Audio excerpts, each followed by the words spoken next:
All right, so let's get into part 3 about.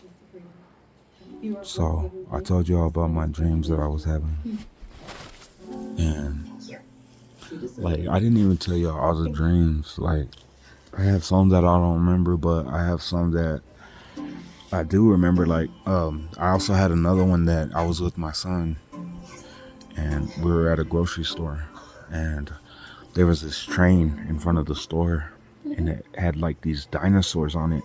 Like, you ever see those gas stations that have the green dinosaur, Sinclair? Uh, it was one of those. Like, it had a bunch of them though. And my son kept pulling my arm and kept telling me, I wanna go see that, Dad. I wanna go see that. And I kept telling him, no, we gotta go inside, son. He kept tugging at my arm, tugging at me, telling me he wanted to go see the train with the dinosaurs. And he gets out of my grip, and he goes into the street because we're walking into like a Safeway, like a grocery store type thing. And he runs into the middle of the street, where people are passing through, and he gets ran over. Boom. And he's laying there.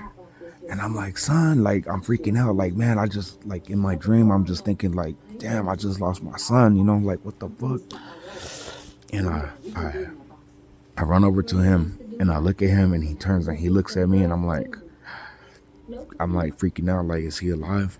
Next thing you know, his whole body turns into like this tumor looking thing. Like, it looks like veins and like, oh man. Anyways, I woke up and I was like, I called my baby mama, and I was crying, freaking out, thinking, something was wrong with my son. I was already getting fed up at this point. And I called my baby mama, and I told her about the dream. And the funny thing is, my son was listening.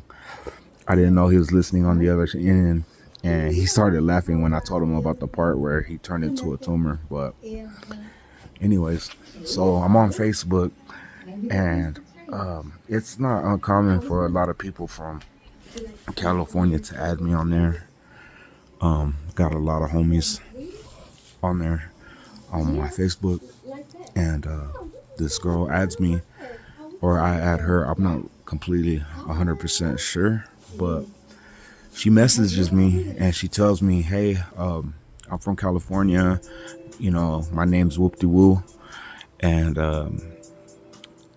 I'm a witch. She tells me, she goes, I have this feeling that you're in trouble. I've had these dreams about you. I could smell your cologne, and I feel like you're in trouble. So I told her about my dreams. I told her about all my dreams, right?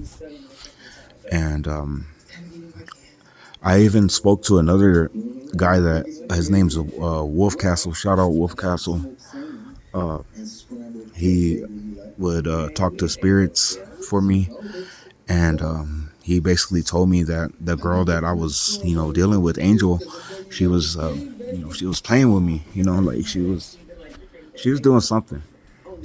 So me and this girl start talking, and she's like, hey, we start talking, we start getting a little bit, romantic, and next thing you know, she disappears, and I don't know where she goes. I don't know where she went. And about 2 weeks later, I kind of forget about her. I'm going to work. I get a text message on my phone, and it's her. And I was like, damn, like, where'd you been? Like, where'd you go? Like, what did I do? Did I do something wrong? Or, and she's like, I got to tell you something. She goes, I have another dude that he lives in Arizona, and I'm supposed to marry him, but I'm supposed to move out there to Arizona to be with him and to marry him. But man, I started getting feelings for you, and I got scared. So I drew back and decided, anyways, she tells me for these past 2 weeks, we haven't talked. She goes, you're all I've been thinking about, and I've been having dreams about you still, And she's like, I wanted to see if you'd be willing to fly out here to Cali and be with me. And I told her, I said, damn, I was like, yeah. I was like, when? She's like, for your birthday. Mind you, my birthday's in February. This is like November. And I'm like, cool. That gives me a few months to think about it. If she disappears or if we get into a fight or something happens, I won't have to go to Cali. But if we're good, cool. I'll go to Cali. Check it out. Go meet some people out there. Do whatever. So about a month goes by, and it's like 2 weeks before Christmas time. And she hits me with this. She's like, hey, I want to talk to you about something. I want to show you something. She's like, I have a gift for you. So she shows me a screenshot of a plane ticket to go to Cali to be with her. So I'm just like, damn. She's like, yeah. She goes, I want you to come out here for Christmas and for New Year's. She goes, if you like it, you can stay. If you don't like it, then. So let me just cut to the chase. I fly out to San Jose, right? And she picks me up, and I meet this girl. I'm gonna just go ahead and call her. What can I call her? I'm gonna call her Crystal. So I meet Crystal, right? And her daughter, and we get in her car, and this car, like, the engine's like knocking, like that, like, it's making some fucked up noise, right? And we drive from the San Jose all the way to Greenfield, which is about, I want to say about an hour and a half, maybe 2 hours. It took about 2 hours because we stopped in Gilroy. We went to Target, and then we went to go eat at In-N-Out. I had never ate In-N-Out before, and we went to the one in Salinas. And I remember I walked in there and I seen some homies in there. They said, "What's up?" They knew automatically I wasn't from there because my looks. But anyways, we ate In-N-Out, and then we headed out to her home. And I remember being in the car, like, it felt good because I had feelings for this girl. Her kids were cool. She had her kids with her. She had a little boy and she had a daughter, 5 years old, and the little boy was probably like one and a half. He was learning how to walk still. And I remember this one thing that happened on the way home to her house.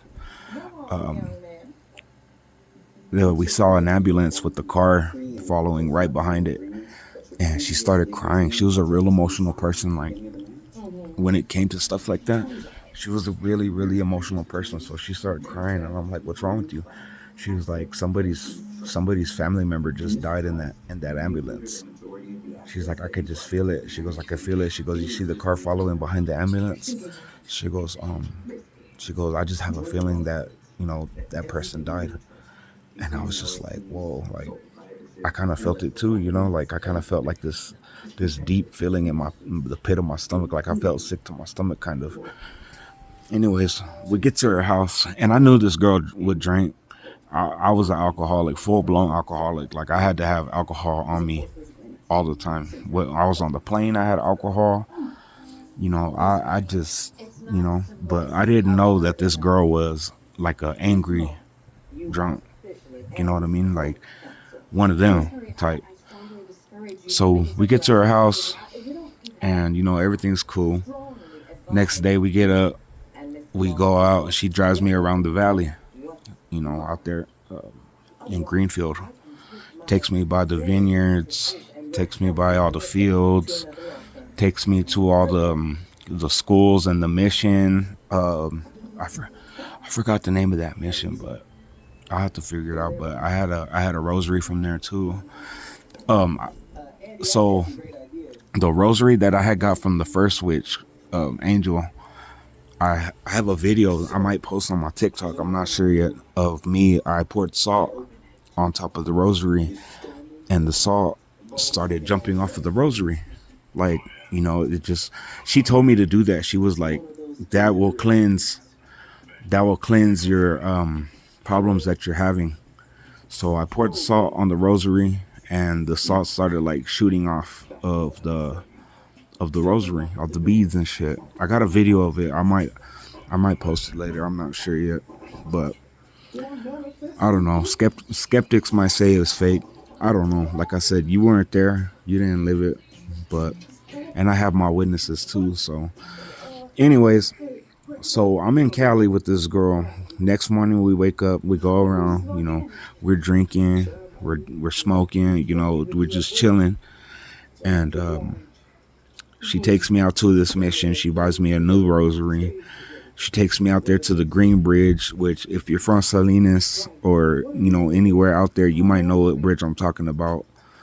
I forgot the name of it, the Pastillas Bridge or something like that. Anyways, she takes me out there, and I have this video somewhere. I have to look for it, but I threw that rosary into that river, the Salinas River. So that river still has that rosary in there, unless somebody fished it out. I don't know. I doubt that, but yeah. So I threw the rosary out into the bridge. That's one thing I promised her that I would do, and yeah, shit got kind of bad. So like on the third day, I was there. I don't remember how long I was out there for. I know I was out there like till like mid-January, but like this girl was gonna make me live out there with her. Like she wanted me to tell my baby mama that my kids were gonna go out there and live with us, that they were never gonna see her again. She was gonna be their mom, all kinds of shit. And me, deep down, I'm just thinking in my head like, this bitch is crazy. Like, nah, hell no. Like, I'm not finna let that happen. So I'm just playing along with her because one, I don't know nobody out there. Two, she's connected out there. Three, like I said, I had to be careful with anything I did because the way that this girl was, she was dangerous. Like I'm about to get into the scary part of the story on the next part because I feel like this one went a little long. But when I get to part 4, definitely, that's gonna be a good one.